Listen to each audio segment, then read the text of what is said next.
Thank you ever so much, Madam Deputy Speaker, and I refer to my entry in the Register of Members' Interests. It's a pleasure, as always, to follow the right honourable gentleman, the member for Malden. We've been together in so many of the various tortuous debates around copyright reform, and I think we all still bear the scars of the Digital Economy Act, which was introduced several years ago. And I just hope that sometimes the record labels who have written to us so assiduously in the course of the past few weeks just remember what we did for them when the dark times started to descend upon the sector and the industry in the early 2000s. It was members like the Right Honourable Gentleman, my honourable friend, and several others across this House who stood up for the music industry, made sure it was put back onto a proper basis, created the political conditions for the music industry to rise again out of the mess of digitisation. So I just hope that that is reflected and remembered in the course of this debate. But it's a pleasure to speak in this debate, Madam Deputy Speaker, and I congratulate my honourable friend in this excellent bill. I've been waiting 20 years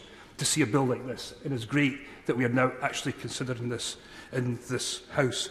I've been a bandmate of the honourable gentleman's for about 20 years in MP4, the world's only parliamentary rock band, and where he may be short in stature, he is mighty in musicality. And what I would say to my honourable friend, if conditions had just been that little bit different years and years ago when he was starting out rehearsing and starting to play that guitar, it could have been him that would have been one of these featured artists earning so much money from being a successful recording artist. And I would recommend colleagues to listen to his solo album, The Clown and the Cigarette Girl, just to hear the quality of his songwriting. And I know lots of people asking, what does this musical moonlighting mean for the future of MP4? Well, I could say to the House that we're the only rock band in the world that can sustain political differences as well as musical differences. So I think we could maybe just put up with this, a little bit of this musical moonlight. And the honourable gentleman's Kevin Brennan, not Robbie Williams, so I think we'll get by with that. But this is what I want to get on to my main point. And I'm going to do something very unusual in the course of the past few weeks, something that, Yes Minister might say was brave or courageous. I want to talk about my second job.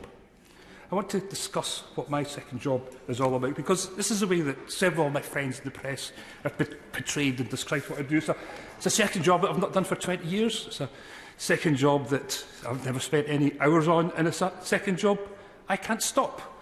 It's because I am a former featured recording artist, and I still receive royalties from my recorded works. Now, after 20 years, I have to say that's very much diminished, and with the onset of digitisation and streaming, it's gone right down. But hey, it supplements the MP's wage, and I'm grateful for it, and I think I deserve it. I spent hours and hours and years and months putting together these albums in this product. And I think that it's right that it retains that value. It has to have intrinsic value. And this is what this is all about. It's the value of the imagination, the creative process, the virtue of the songwriting, the craft that goes to engineering and designing these wonderful products that are a narrative to our human experience, which reflect our emotions. Where would we be without the songs? Where would we be without the songwriters? How would we enjoy our day-to-day life and activity without songs in our head, songs to enjoy, songs to listen to? And if anything that this House can do, the one thing this House could do is to make sure that the people who produce and design these wonderful pieces of art should get is proper remuneration and proper reward. If we could do anything in this House, surely we must reward our artists. Now, we're lucky in this country. We're particularly good at this. The UK dominates the world creative and artistic scene. It doesn't matter whether it's television, film, music. We are at the top. That's because we are very, very good at this. We've also got the political conditions that allow it. Copyright's a brilliant thing. Intellectual property is what it's about. It's about making sure that that right is accepted and is known. And we're really, really good at this. And we've got to make sure that we continue to adapt and develop the political infrastructure that lets that talent, that creativity thrive, develop, mature, and make sure it can express itself.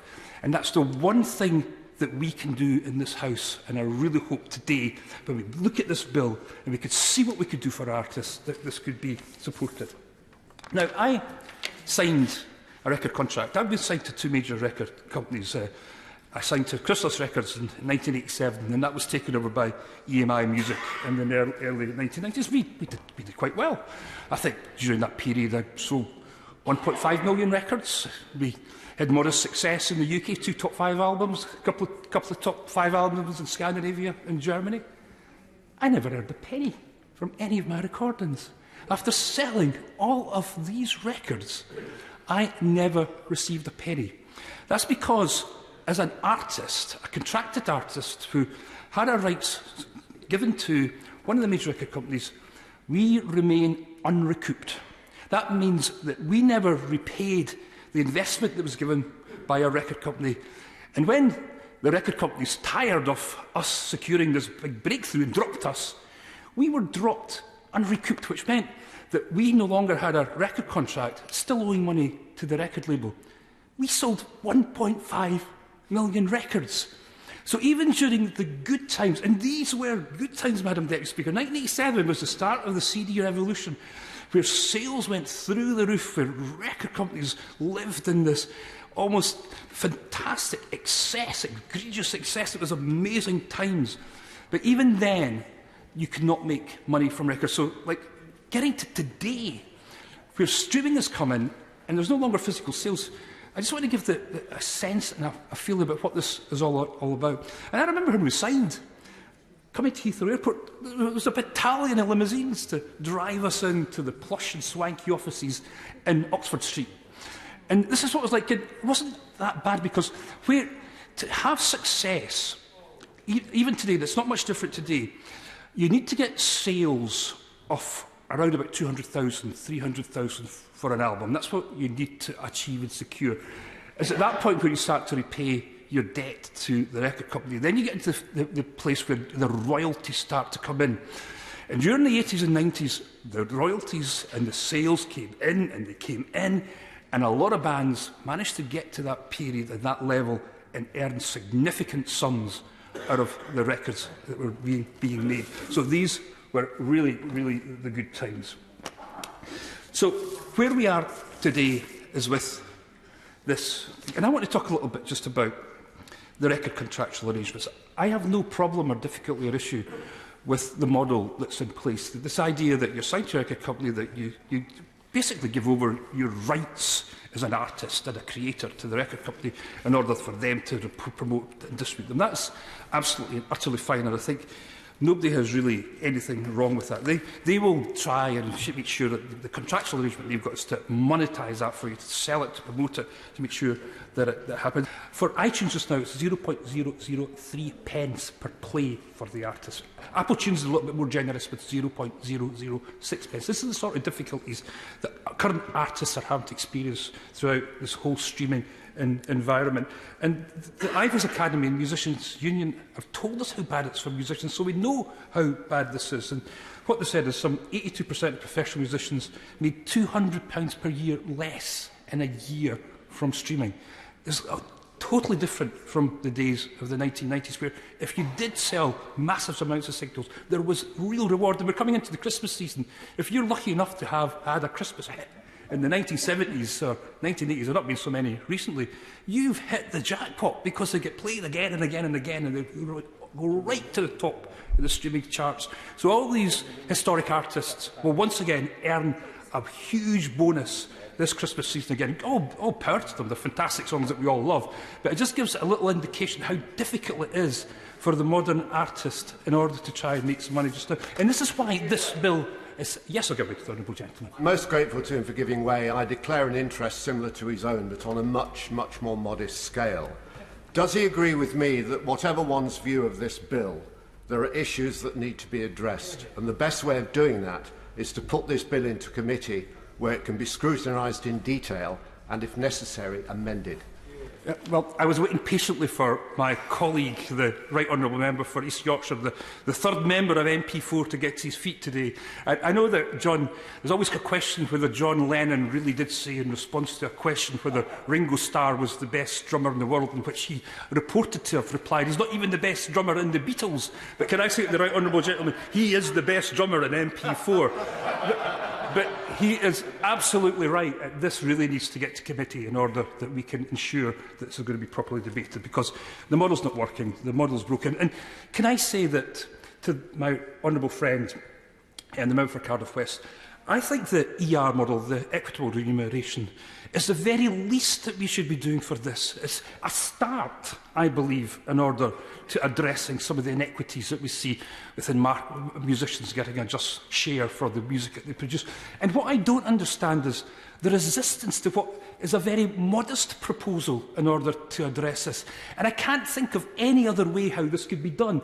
And I know the Select Committee spent hours and hours and months looking at this, trying to find another solution, another way forward. None were forthcoming. The music industry didn't give us any suggestions or ideas, and they were asked about this. They didn't even give the data required. I think DCMS had to pay for the data from the BPI in order to get this. So they haven't engaged with this, they've not come with solutions. The only solution on the table is my honourable friend's modest proposal of an ER distribution regime which could apply to streaming. And what I don't understand is why this hasn't been taken on board enthusiastically by government.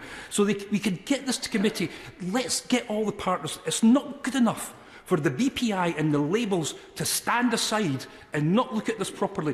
And I'm confounded and bewildered at the objections by the Association of Independent Music. I thoroughly do not understand them, and I'm going to have to speak to them, because they have to try and make it clear to me how independent music providers and producers and record labels are being disadvantaged to this, because I just do not see it, and I'm bewildered as to their objection to this. So I'll finish, Madam Deputy Speaker, by saying, yes, of course I'll give it to the Minister. I'm very grateful to the honourable member for giving way. I'm simply keen to ask him on what basis he thinks the government's resisting this, seeing as I haven't spoken yet. Well, I'm perhaps getting ahead of myself, and I'm really grateful to that intervention of the Minister, because it is extremely helpful. And I know the honourable gentleman is a fair-minded and consensual Minister, one who tries to build consensus across the House. This is a great opportunity to do this, because I think he's going to hear from honourable members today that there's a lot of enthusiasm for this. It's a means to fix a problem that needs resolved. So I'm grateful to the honourable, and I will listen very carefully now to his remarks. But I'll finish, Madam Deputy Speaker, by saying this needs to be sorted. I waited 20 years to get a bill like this. I've been in the music industry. I've seen exactly what... It's a field of dreams. If you make it big, you could escape, evade your background. You could go on to have huge success and huge riches. It is an amazing industry. It's great to be part of. I woke up every day as a musician, thrilled about what I was doing, walking onto a stage with people cheering you, not like in here where everybody's baying at you and aggressively intervening. These are different days indeed. I'm just going to finish to the honourable lady. I want to get other people in. So we have this opportunity to fix it. I'm encouraged by what the Minister said. We have an opportunity to resolve a really serious situation here today, and I really hope the government take advantage of that. Thank you, Madam.